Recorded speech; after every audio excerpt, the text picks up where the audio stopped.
is in regards to the formation of a party of a new type. And what precisely does a party of a new type mean?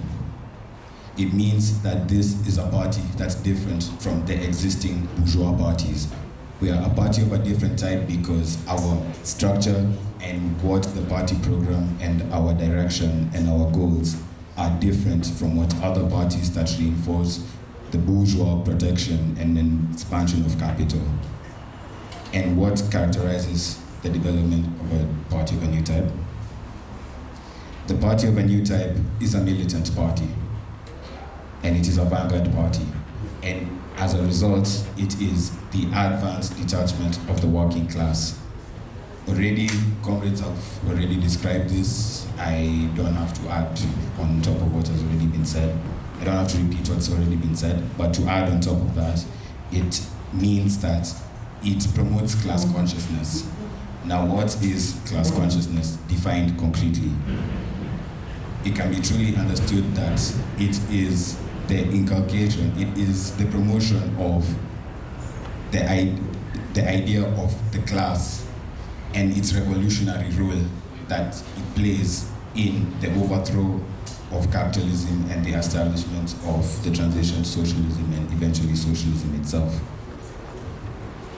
That is called class consciousness. And that this is a working class party. And why is it strictly a working class party? Is because we understand from Marx and Engels and Lenin and all other revolutionaries and social practice has taught us that this class, this propertyless class, has been rendered propertyless by the arms of capital, makes us revolutionary in that we have nothing to lose but our chains under capital, and that we will, in abolishing the bourgeois class, we will abolish ourselves as a proletariat to create a truly classless, stateless, moneyless society. The party as the highest class organization.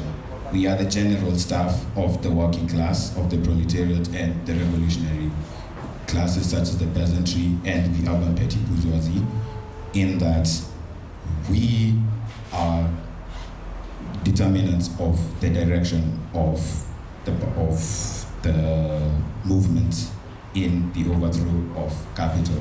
And this is maintained via democratic centralism, whereby it is a dialectical relationship, whereby the content in the centralism comes from the democracy, and the content of the democracy is exercised in the centralism, whereby democratic will is exercised directly from the centralized head of the party, and it's from the centralized head of the party that the masses who are within, the masses and the communists within the party are able to exercise their practice. And it is from this practice that we can further develop our revolutionary theory and further carry out more practice.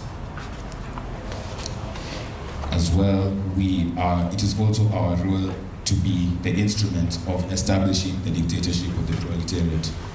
What is this dictatorship of the proletariat? In State and Revolution, Lenin understands that in the current system that we live in right now, as much as it is a liberal democracy, it is still a dictatorship in that the bourgeois class, which is a minority class that does not constitute the masses of the people, they exercise overt dictatorship over us through the exploitation of surplus value from the working class. Hence, we are replacing the dictatorship of the bourgeoisie with the dictatorship of the proletariat. And the dictatorship of the proletariat, according to Lenin in the same State and Revolution, is the fullest realization of democracy, because it's now democracy of the majority and not of the minority. And it is what will guide the transition towards socialism, which he also describes as the first phase of communist society, whereby commodity production, expropriation of surplus value, and classes all cease to exist.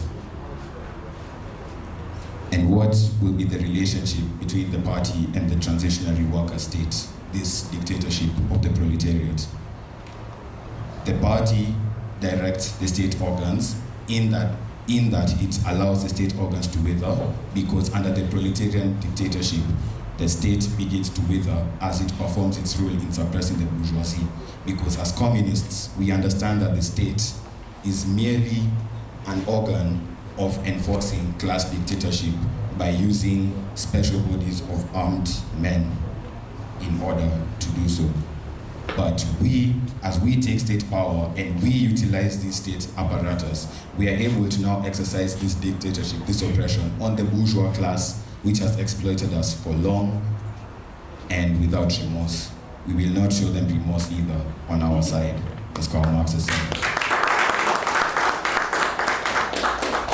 To finalize on purging and replenishing, we are to recruit and strengthen further, to be able to analyze the strong elements and the weak elements in the mass line, in the development of ideas, in the further development of struggle, whereby we try to iron out the weak areas and we try to bring more prominence to the strong areas, the strong ideas, and the strong will of thought. And those that do not fit in that line shall be expropriated away from the party as they are compromising the actual movement. Because communism, as you understand, is not just ideology. It is the actual movement to abolish the present state of things. It is not just ideologically constrained. And that concludes our presentation.